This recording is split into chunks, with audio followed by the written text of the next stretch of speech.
Ladies and gentlemen, welcome back, and we will now start the sharing seminar.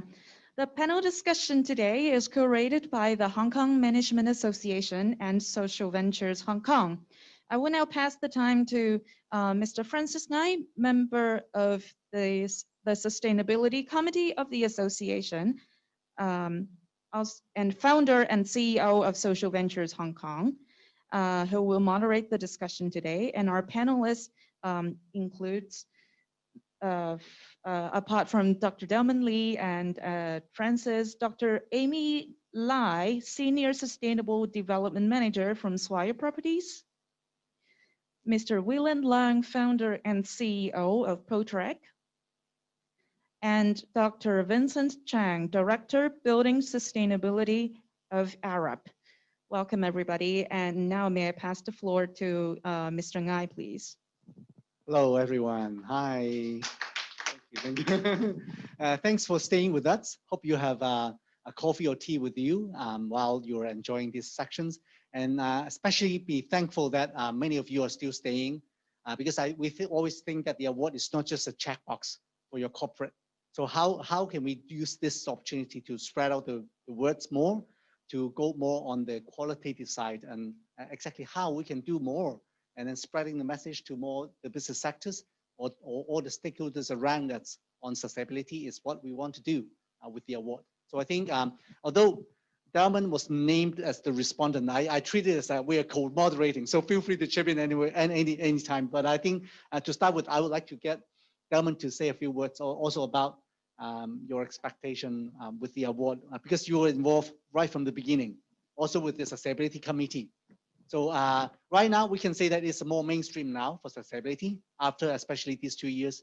But you long ago you were quite keen in supporting in this initiative. Why was that by the time? Well, of course, it's a personal belief that we all need to do something for sustainability as an individual, as also as someone that runs companies.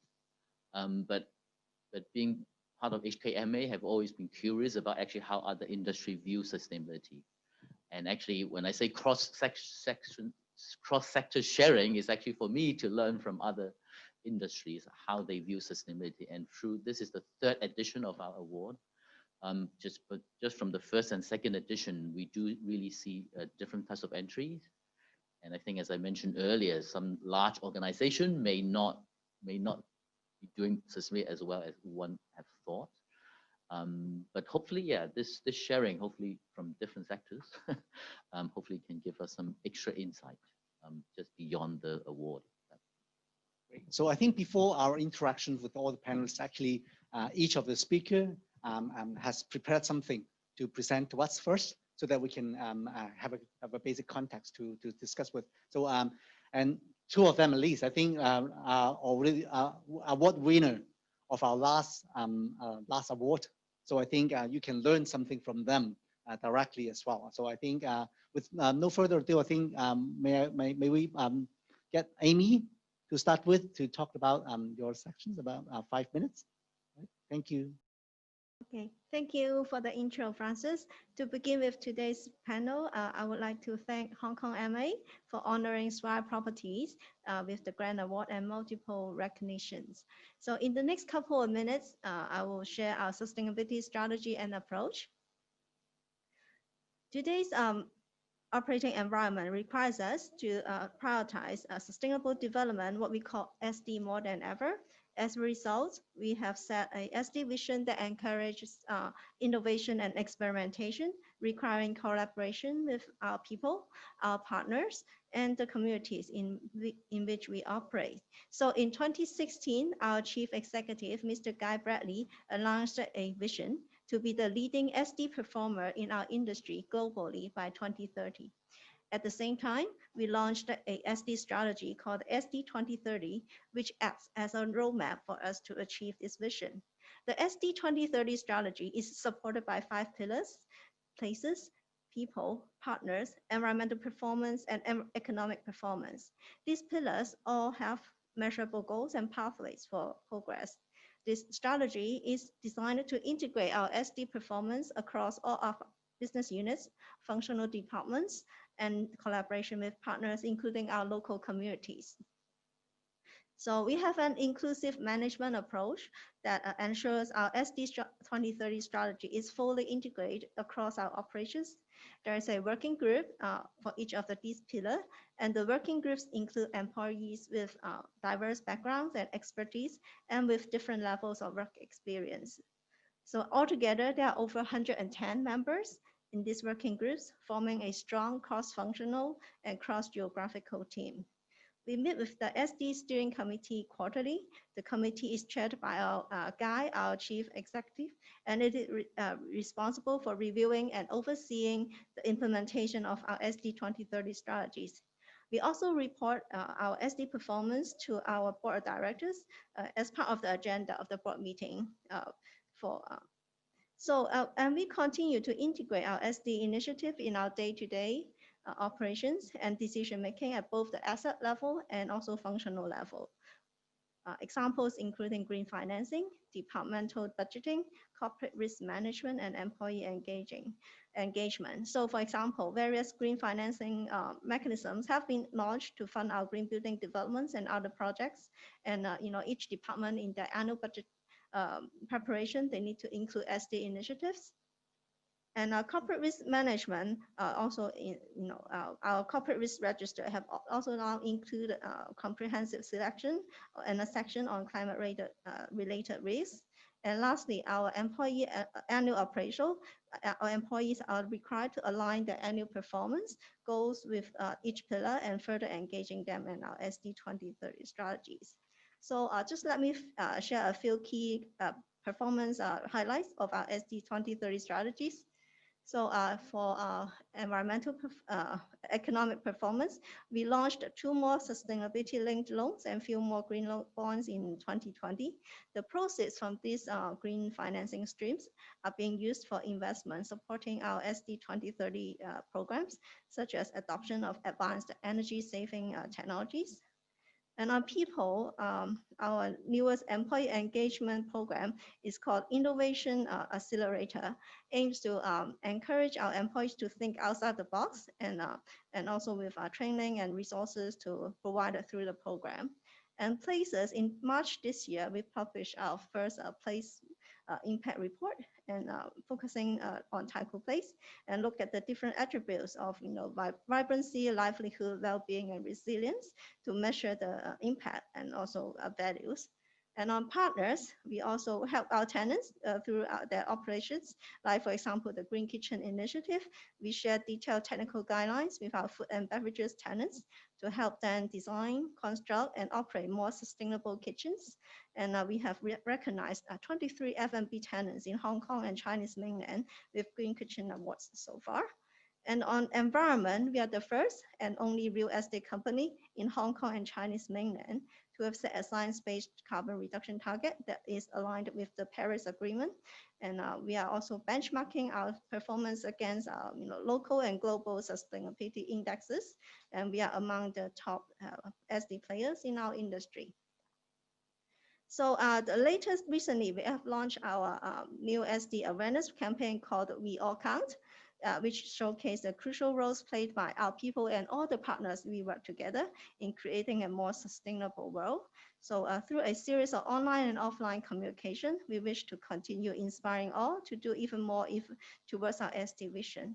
So if you are interested in reading more about our work, please visit our online report, and looking forward to our panel discussion later. Thank you.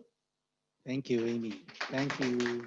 I think I still recall last year when they got the award, I think everyone in this selection committee are quite amazed at how Swire Properties is quite covering the well-rounded footprint in different parts of the planet, people, and the profit side of all the sustainabilities. So I think there's so much we can learn from you. Thank you so much. So I think next will be Willan, a friend that I know for quite some time.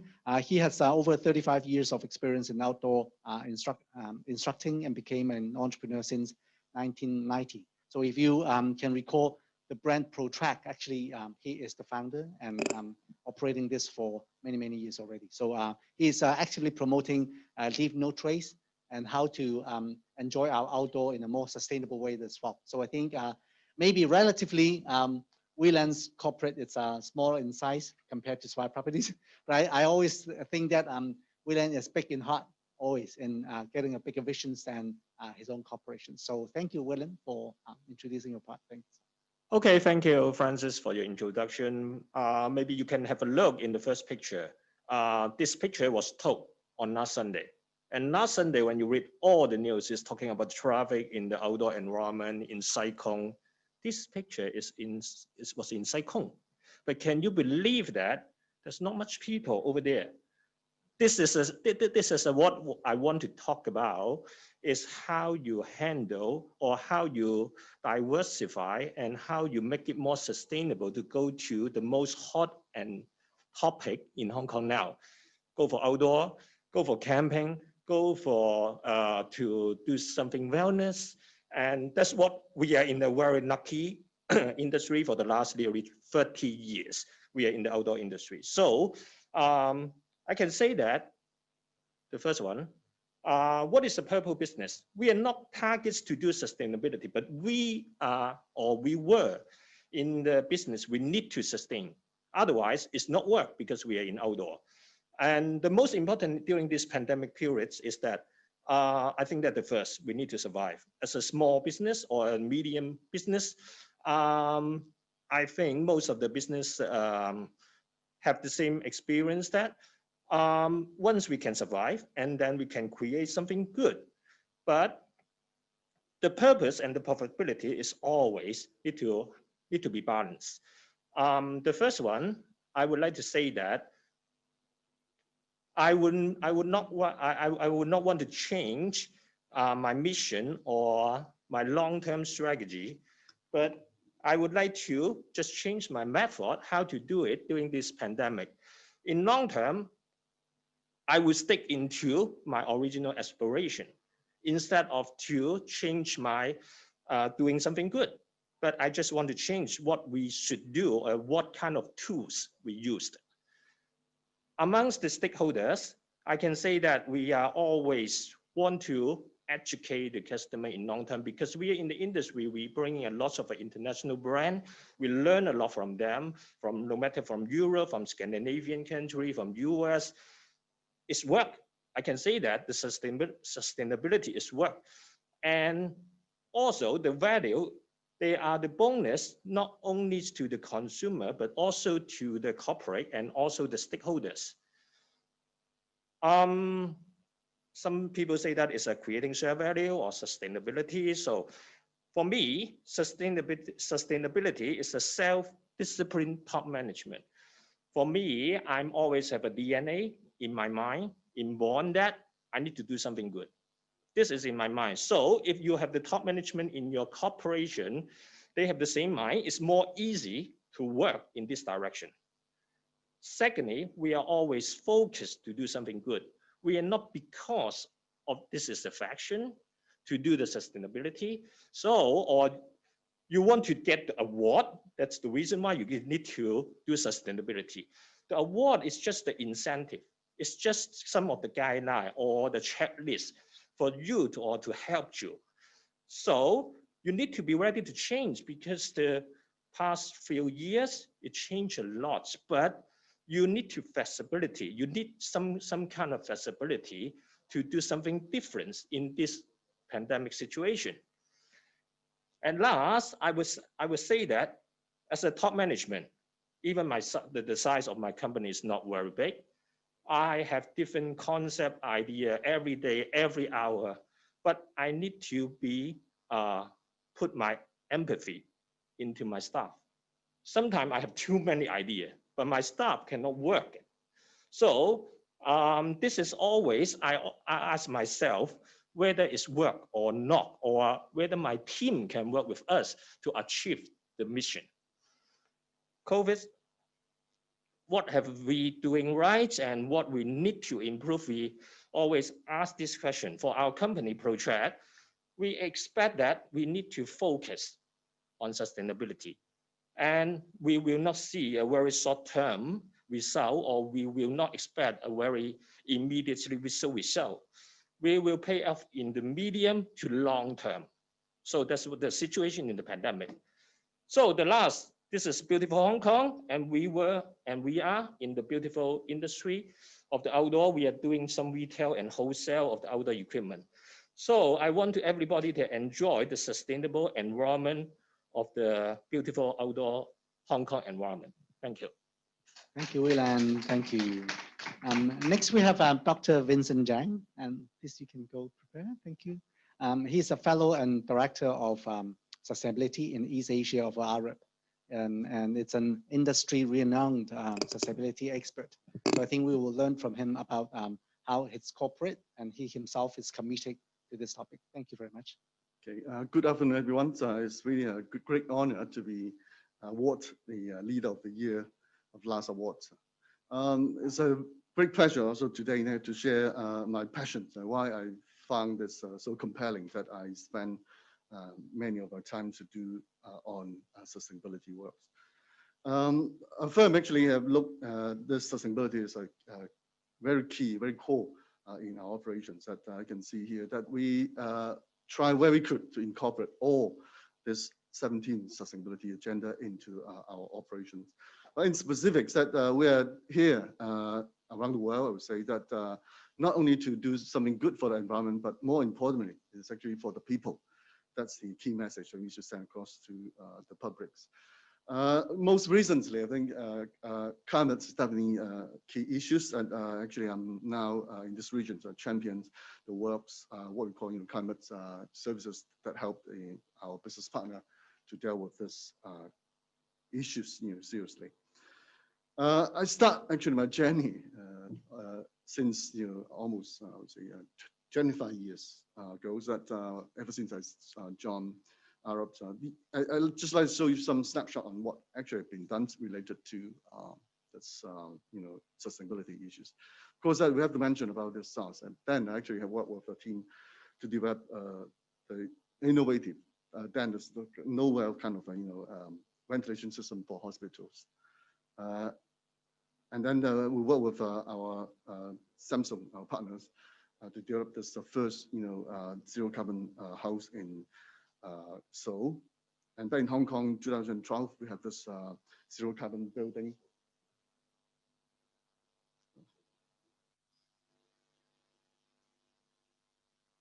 We have this zero carbon building been built in Hong Kong. And 2013, that we work with Taiwan's EPA to develop the low carbon guideline for them. And 2014, that we have this new DCS being completed and operate in Hong Kong. And recently, of course, that our attention, our focus and efforts spent on COVID-19, and we worked tirelessly across all our office across the world to work on some design to handle issues like airborne transmissions with some innovative designs. But nowadays, my job is more on influencing. Actually, I talk a lot this day to not only to the public, but I think more important to the leaders, our office, different offices around the world, and more importantly, have kind of a leadership that work in partner with governments and also public sectors and other organizations to work together. And I think equally more importantly that I also find it very compelling, very important that we should educate people, in particular those who are interested to enter into this areas of business. So with this, and this is my message that I mean that at the end that we're here, our job is to shape a better world that everybody will feel happy and healthy, to live in. Thank you. Thank you very much. Thank you. You can tell your passion. So may I bother Delman to, after hearing all three guest speakers on that, can you summarize? No, not summarize, but I think overall your impression, or I think writing on what you talked about, you're promoting sustainability all these years through this platform. Do you see these cases is something in your mind that first you want to find them out, or what commonality do you see these three corporate or three individuals? I will not summarize, but I will contribute to the discussion, hopefully. So it's very interesting that you have Swire, a big group, and you have other types of businesses. Arab is also big, and Protex. And you definitely see very different approaches. Most of the big enterprise choose SDG as a framework and how it helps sustainable development, whereas smaller company has their own passion and belief and work from that onwards, maybe not covering every aspect of SDG or any other framework. So it's good to see all that happening. The one thing I was going to ask Amy is it's all those big framework includes one you mentioned you committed to the science-based target. And we ourselves also committed to the science-based target. And we don't work on everything in sustainability, and we only choose a few. Climate change is one of our top priorities. But committing to it and then doing it is like a huge gap, and it's a real commitment.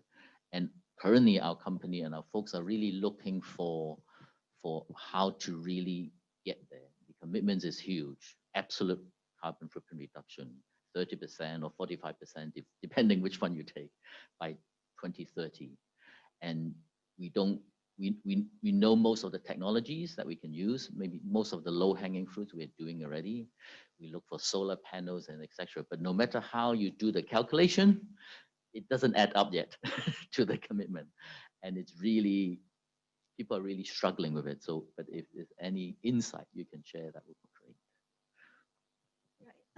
For us, actually, our science-based target also cover the three scope. Scope 1 and 2 is mainly more directly controlled by us, and so we have also set energy is quite a lot related to the energy use in the buildings, in our chiller plants and operations, and so we have set targets and we have initiatives to we have set actually 2025 target and 2030 targets, and we work closely with our teams across the different portfolios to identify energy saving opportunities, and this is one thing. And also we also look for new technologies that will help us to achieve that. Like for example, we are doing a lot of we are in partnership with, like for example, Tsinghua University to identify further saving opportunities in optimizing our own operations. Some are just more like retro commissioning, and also we have monitoring based commissioning. So that we also rely on technologies such as AI and machine learning to capture the data of our building use, and then how we can actually feedback to the operators how we can run the plants more efficiently. And then on the other hand, is scope 3 is more not directly controlled by us, but is related to our tenants' energy use. And also the other one is on supply chain, actually is how we construct our buildings and the capital goods. So that's embodied carbon. So on the tenant side, right now we are also having programs. We have been offering free energy audits for our tenants. So we help them to identify the energy saving potentials and make recommendations, and even completing a simple kind of payback kind of analysis for them, so they can communicate with the management for implementing some of measures.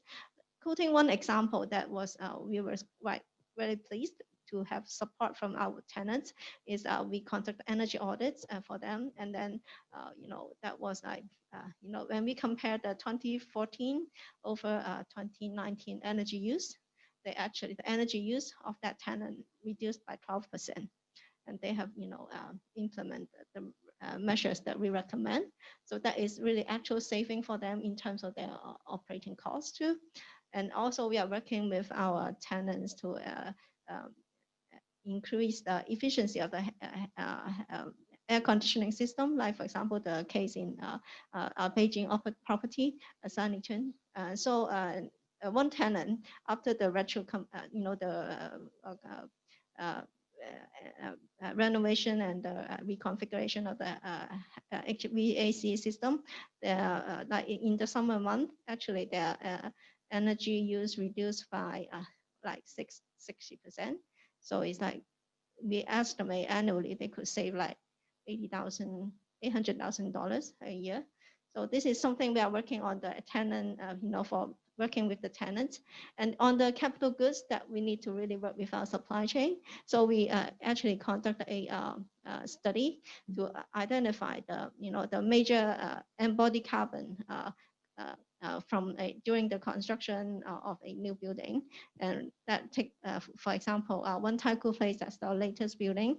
So we identified that over 90% of the embodied carbon come from concrete and steel. So we actually work with our suppliers to locate and source low carbon materials like low carbon concrete and also low carbon steel that can help to reduce our embodied carbon emission during the construction. So, and we are actually working with the supply chain and also we are conduct some market research and also work with like CIC and Hong Kong Green Building Council to develop our own specification, so we can send out a very clear signal to the market that actually we are starting to look for low carbon materials. Please be prepared, and I hope that we can also drive market change in this aspect. So that's something that we are working on. But of course, it is very challenging, the science-based target, and so like even for us, I think we really appreciate the senior management are willing to take the risk, because we also mentioned to the senior management for the 2030 target, let's say for example, scope 1 and 2 is 52% reduction, carbon intensity reduction. That is against our 2018 baseline. Actually, before that, we have already captured a lot of the low-hanging fruit. So for the 2030 target, actually, there are certain uncertainties, and we think that we also need a new technology and to bring us there. But I think senior management is very supportive, and so they are willing to take up this challenging target for us. And I think this also drives a lot of changes throughout the organization, including our green financing. And so our green financing will be always supporting our energy saving measures and also green building development. So it is very kind of game changing and helping to build up the momentum for this decarbonization effort too. Thank you. I got a questions for all three guests. So many have said actually 2020, 2021, after a lot of social unrest and the COVID, actually leading to a lot of rethink. So I think I want to focus more on this in this section. So especially what you would do more differently than 2 years ago to now. For example, for corporate, I think maybe you can talk about whether the group is cutting some budget on sustainability. We're talking about survival, right, Willen? But at the same time, we want to thrive with a purpose. So is it what we are talking about is a purpose business? Is it the right time really? So what we can do, or we should do less? So overall, can you comment on that? Maybe we can start with Vincent. Okay, as a consultant, we always look things in most more positive way. Rather than treat as kind of risk to everybody, we should see where are the opportunity that we can work together on. I'm sure that things change a lot. Just imagine that 6 months ago, nobody would imagine that you can work at home without facing your clients and without discussing with everybody, then you can still deliver things, right? And I think in the same quality as what you committed to your clients. So, I mean, the way how we define work, physically office, and consumption, whether going to the shopping mall or buying something that you don't need, actually have changed a lot. I mean, these COVIDs have changed a lot in our mindsets on the meanings of life, including the works and also the way how we use resources. That is areas I think the firm actually try to work with the partners, how we can capitalize this positive, I would say, positive capital, social capitals to direct the change to that particular areas. I'm sorry to say that, do we still need office next year? I'm not sure. I think we still do because people still look for, you know, we still need a lot human of interactions. Yeah. But That's I think, perhaps the use is something that I different. think I think This is the that's playground. something that we'll look into it. And then of course there's another even more bigger kind of opportunities that we have to work with everybody worldwide. It's talking about green recovery. We have paused, we have stopped for 6 months. If you can restart things, how can you, or where should you start? That's, I think, is very important. I mean, globally, I mean, the market of trillions of dollars that's available. How can we capitalize these capitals, instruments effectively and channel it directly to something that we think is important? That, I think, is an area that we should work together. I agree with you that at this moment that we did have a lot of issues on decarbonize entire operations. But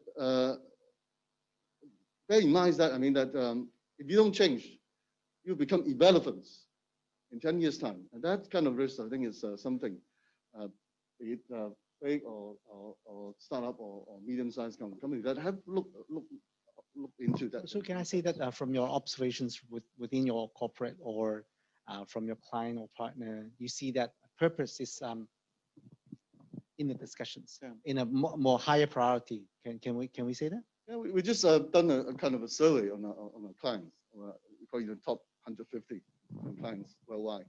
And surprisingly, over 60% of them actually look into this sustainability seriously.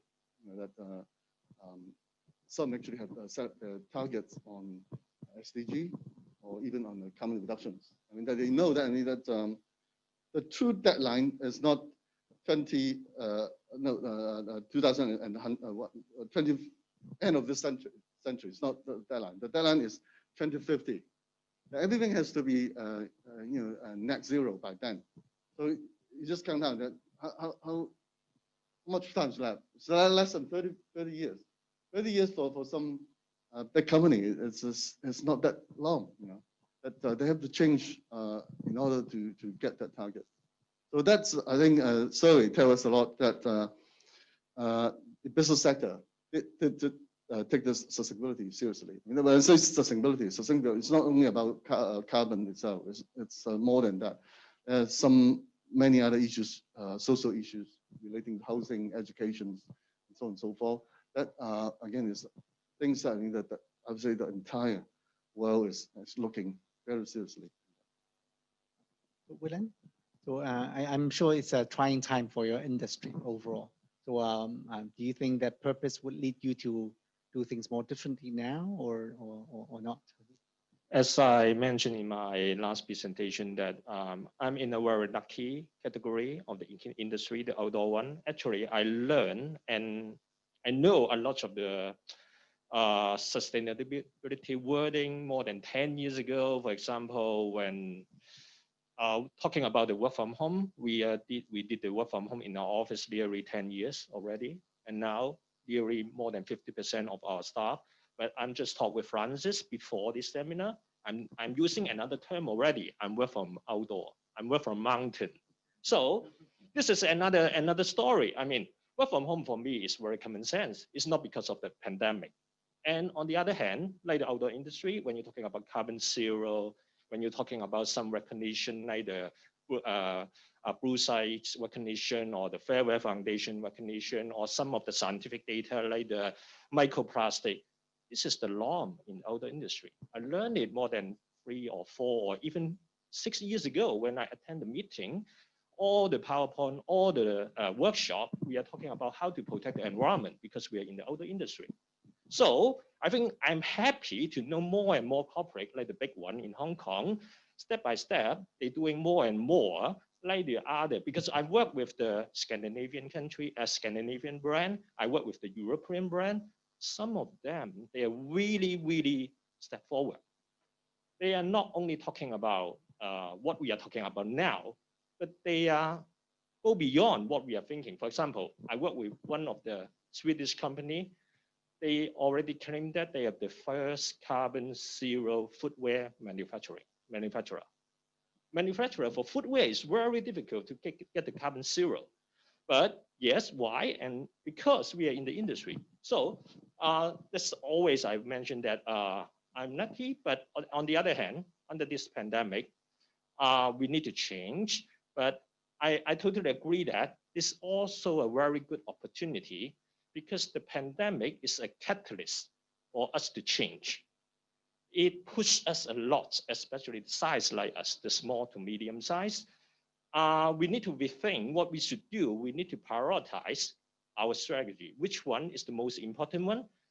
To survive at the same time that we need to sell something with the story behind, with the value. For example, the consumer, they are not only looking for the price.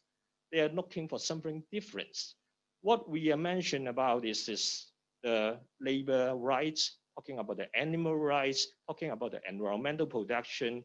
This is the daily conversation to our staff and also to our customer. Yes, this is difficult. In short term, not so many customers, they have interest. Yes, I would like to follow up on this as Yeah. well, because one of the questions online is also saying, would value cost more expensive? We're talking about conscious consumption is the global topic, but I think right now you can find goods from Taobao or cheaper price online. So you're talking about survival as well. So is it a conflict in between on this? I think it's a kind of education. I mean, it's not a conflict because everyone need education. For me, I know nothing when I start the business nearly 30 years ago. Then I learned step by step.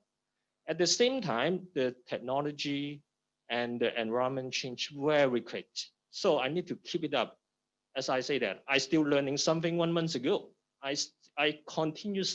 Learning is a continued process. No matter it's a pandemic, no matter it's a SARS, because we experience the same thing. SARS, no matter it's the financial crisis, no matter it's the financial tsunami, no matter it's the COVID, our company experience the same. So what we need to do is to feedback very quick. But in long term, our mission is to be very clear that we need to do something good. We need to tell the story behind.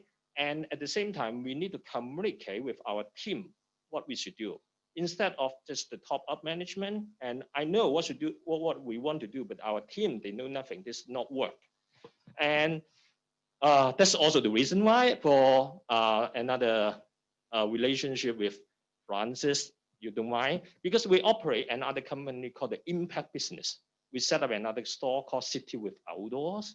This is kind of impact business. We want to do something to let the customer know that when you buy something over there, there's some of the story behind.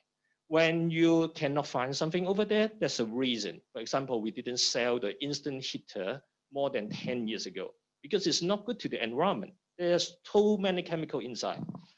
Instead of fulfill the demand for the market, I just give it up. So that's our strategy. So in long term, our customer know what we are doing, and what we will doing. So I think I want to use a word. We need a passion to do the sustainability. It's not a fashion. We need a passion. Not fashion, passion.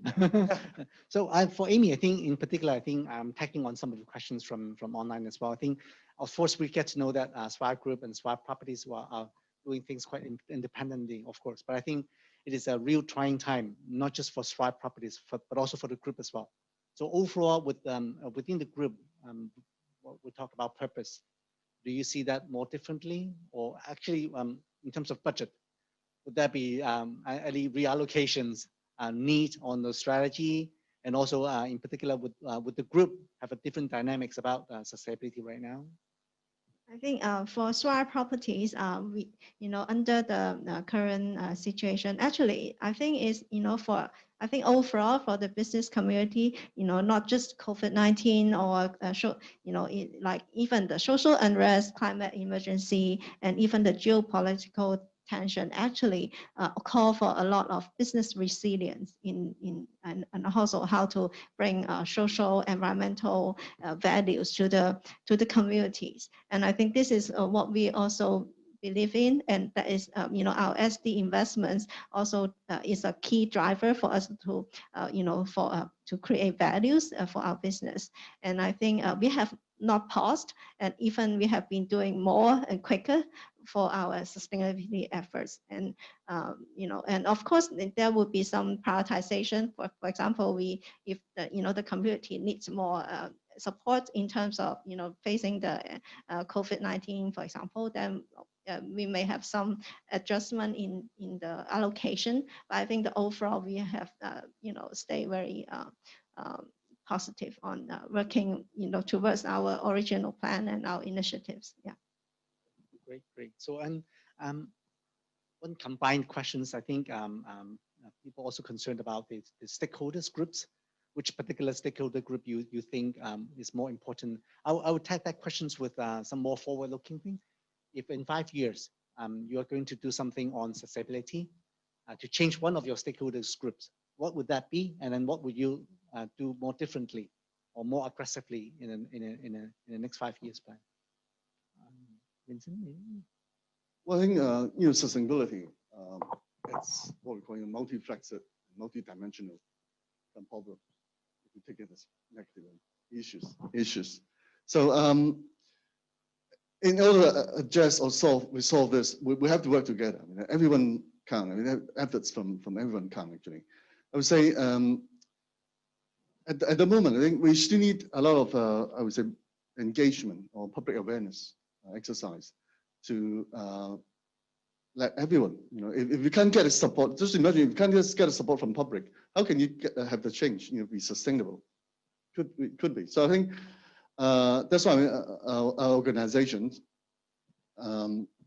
wherever we work, we will engage the public, we will engage the civil society to work together to arrive solutions, which actually it's particular, addressing the problems. That's I think it's very important. All societies or different cities have different problems that they face. So I think you have to work with the locals. That's I think is number one, first key issues that we have to solve. Secondly, I think it's will be on the business sector. And that, I mean, surprisingly, this year I heard a lot that we got some more actually tractions from business sector that they are more prepared, to be participate in these areas. But in particular, these years that you heard a lot from the financial sector. It's quite surprisingly that the people, working in Wall Street are getting, the head, on this business because they see some opportunity. I think that's very important, right? If you just imagine if you can channel, I don't know, that portion of those trillions of dollars into this green business, that actually can solve a lot of the problems that we are now discussing. That I think will be another area that business sector in general that I think we have to engage and make it become business as usual, as a norm, right? That's very important. If things can be a business, then I don't think we still need to discuss these issues anymore. Of course, that we still heard a lot that you still need a lot of regulation. You still need a lot of government interventions to level the playing field. That I agree, and that to a certain extent, not all companies they have that sort of resources to help to run that. I think what the government actually, rather than being a kind of regulator, they should be a kind of facilitator more, actually, to help to provide a kind of incentive to facilitate the business, to work, to apply the market force to work on that. That I think is the kind of solution, sustainable solution that we should work on. And lastly, then equally important that we should believe in science. That's very important. And these days, that which company actually get the kind of most investment, let's say, in either in the United States or in China. It's actually those tech companies, right? Why they get this kind of support? Because people believe in them. They can change, right? So what we need to work and collaborate with company that can create the kind of visions for the young in particular. And just imagine that what we are now doing is actually helping not us actually, it's helping them, I mean, the next generations. They need aspiration. They need some hope. They need some area for their developments in the future. I mean, the technology is something, definitely is one of the areas that we could, or they could, contribute a lot. But in particular, we heard a lot of green tech and other things. I think that's areas. Thanks, Vincent. I think it's very important that a good reminder that we also need to get involved with the younger generations. Or apart from the leaders, I think how can we get more younger colleagues to get involved with these things? That's a very good reminder. William, what about you? What kind of which stakeholder you treasure more and you want to bring more difference to them? I can say that it's amongst the consumer, supplier, or our employees. I would rather say that this is important for as a team. We need to be more concerned about employee to work as a team, how to serve to our consumer, at the same time to work much better with our supplier. So it's quite difficult to prioritize who is the most important one. But for me, the employee, I spend a lot of time. I don't know whether some of the people know that. The people who work in our shop front, we have 12 stores. And the people, the front end staff who work in our company more than 20 years is more than 30%. More than 50% of them work more than 10 years. So we invest a lot in our employees. And this is kind of communication, education, bring them some value. I think this is kind of a sustainability. And at the same time, we need to let them know that they are our asset. So what we are talking about at this moment in the pandemic, the people, they're not just want to survive in short term or in midterm, the younger generation, they're not looking for a job who is just have a high pay salary, good social benefits, or so good welfare. They try to do something good because in their generation, they're not just looking for survive. They're looking for something they believe. That's the most important one. So our staff, they believe what we are doing. We want to share the value. We want to doing something good to our customer. And at the same time, we want to protect the environment in Hong Kong when we do some outdoor activities. So that's the reason why our staff can work with a team. On the other hand, our consumer know what we are doing in long term, not because we suddenly become more sustained, not suddenly because we are environmental friendly. We have already worked it this way in a long time. So that's the reason why I believe that no matter the staff, no matter the team, no matter the customer, that's also important for the supplier. I learned a lot from them. I mean, they are important, but they are our teachers instead of I need to do something for them. So that's our case. We are not building a family business, but a business family. You can say that. Somewhat like this. What, Amy, what about you? I think for us, every stakeholder groups is very important. That's why we have our latest campaign, Sustainability We All Count. And we also in our SD 2030 strategies, actually we dedicate a people pillar for our employees and our partners is our, including all the stakeholders, tenants and supply chains, NGOs, communities in our partners pillar. But I think for us is SD sustainable development is a source of innovation. Is how we can drive us to keep resilience in the evolving needs and facing the evolving needs of the community and also the business. But I think sustainability we all can is we would like to, not just, we cannot just rely on the company's Swire Properties efforts and goodwill to drive sustainability. We need more and more people, including all the stakeholders and also the government, to work together to drive changes. So that's why I think that's what we are doing. And of course, I can, I can quote examples that how we work with our tenants and our suppliers. I think perhaps I'll say that for the later session of the discussion. Thank you. So I think something in common that I can observe, I think, is always when we are talking with a lot of corporate on their impact partnership or impact strategy, we'll remind them as well. Sustainability is definitely not something on marketing. It's not just doing something to show it outside to the public or the media. I think we should get involved more so, or more effort on the internal marketing, how to get our employees, the younger generations, all get involved so that they will feel that the company is doing something in real. So I think a lot of questions on, with the corporate being named as something doing greenwashing, I think over time, people will tell your employees after they have that kind of real feeling. I think that is something more, the most sustainable way of doing things. So Devin, over to you. Any comments or questions?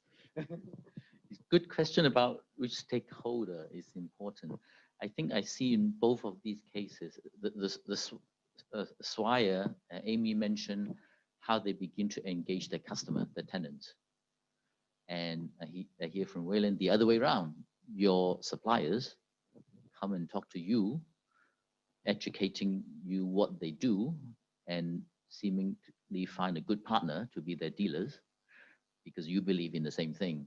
So I think engaging systemically on your own is one thing, but how to engage in your own businesses, whether it's properties or outdoor, the other players in the supply chain, and at the end, all the way to a consumer, how you engage to get the whole supply chain working rather than just one individual player trying to do everything.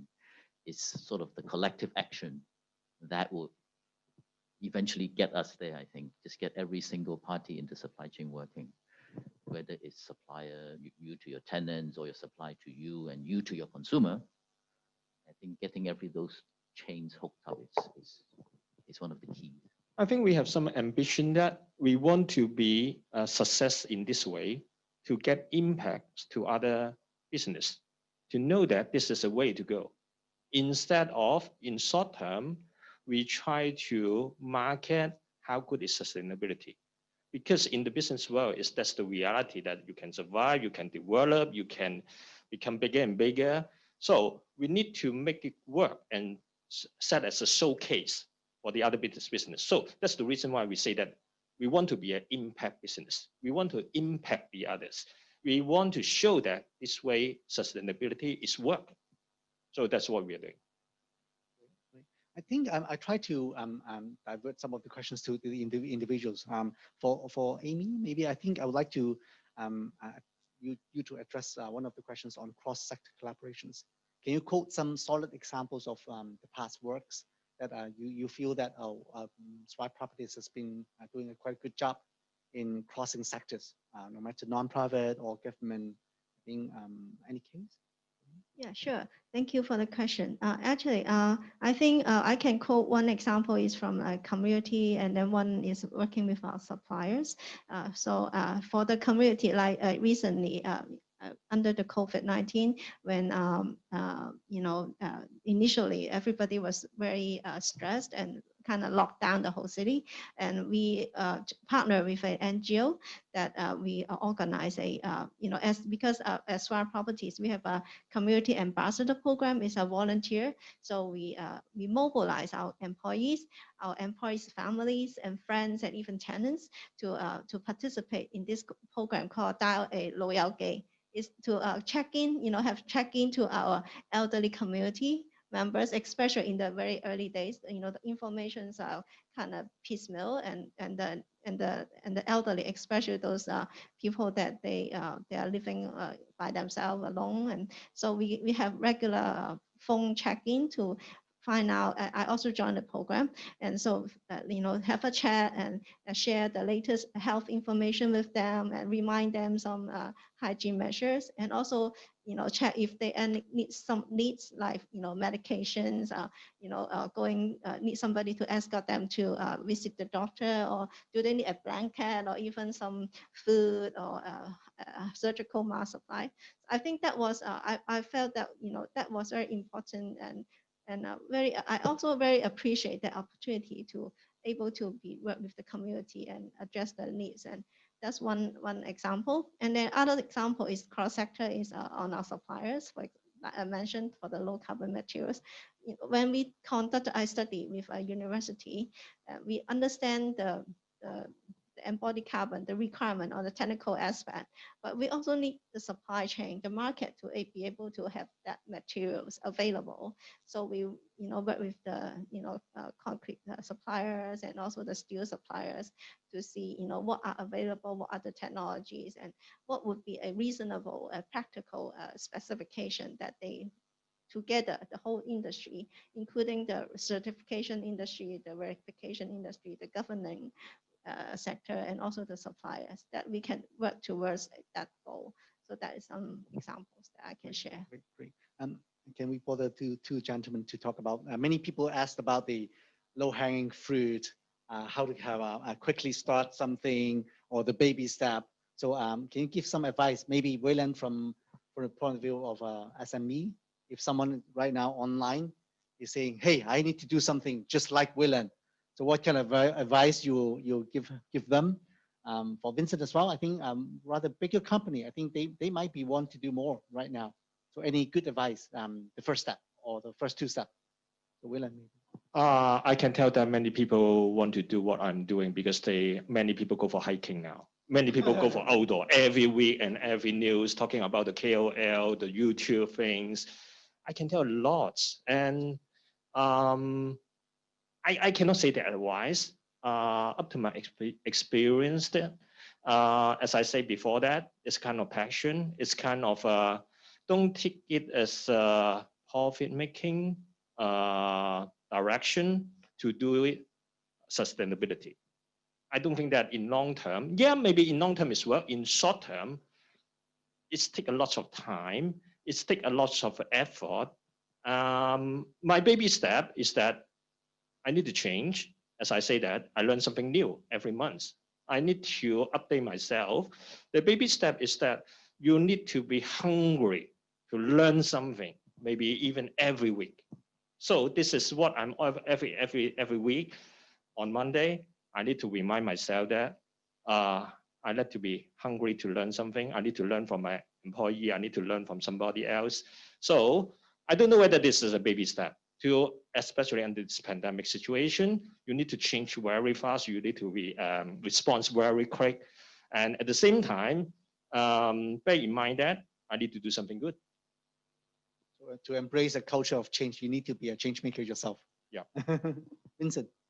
I think for many companies who are in the journey of decarbonize their operation, I think that there's one thing that in particular they need to do is to develop a calculator. Calculator not only for the operation of building, but also for the employee themselves.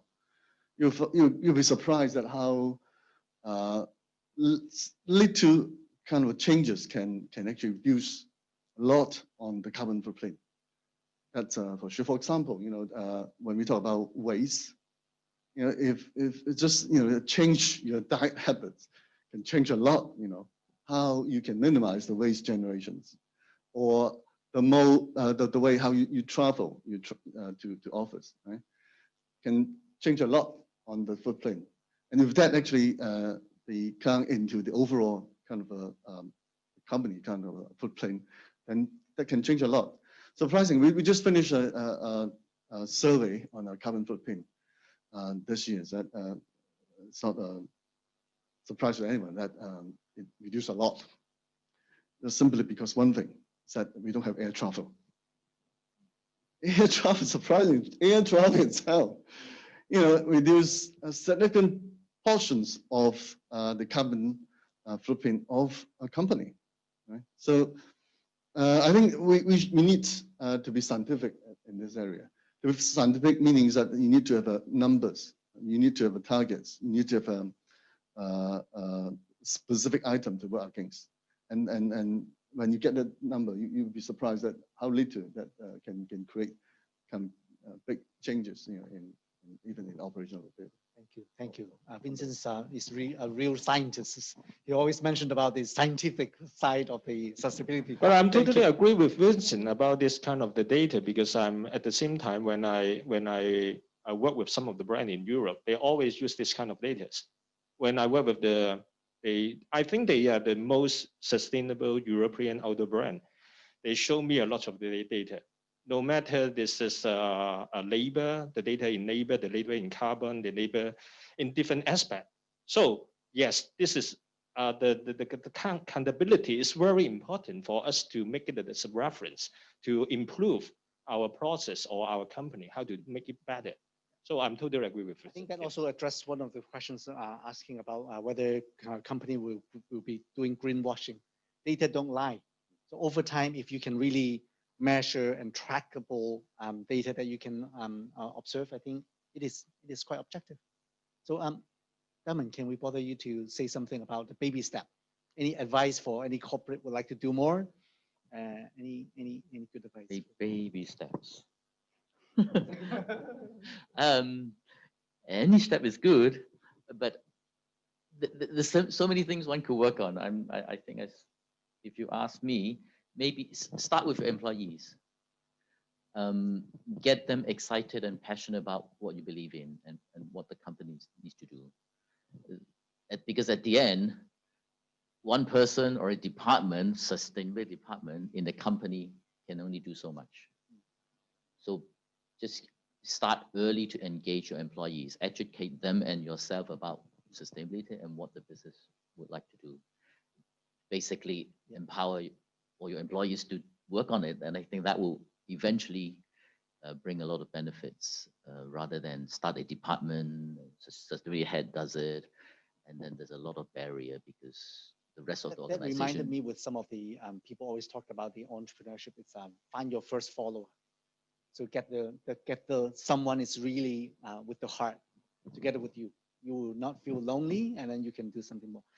Coming to the end, can I bother all of you to leave one sentence to our audience about sustainability, or one word you can choose? Damon as well, huh? And it's very easy. Apply for the Hong Kong Sustainability Award. This should go last, but I think yes. But I think seriously, I taking on that. I think don't treat it as a checkbox. Why we doing a very complicated form is because while you are filling the form, you learn about sustainability. So that's the whole point. So don't worry about the length of it. Okay. So Amy. For us, definitely is sustainability. We all count. Everybody counts. So please join us. I think I mentioned before that sustainability need passion instead of its affection. Sustainability start with you as a member of the society, as a member of your company, as a member of this world. Very strong on you. Can I leave one too? In sustainability, you might find your new survival. Thank you very much for our panel today. I think it's a great discussion. I learned so much. Thank you very much.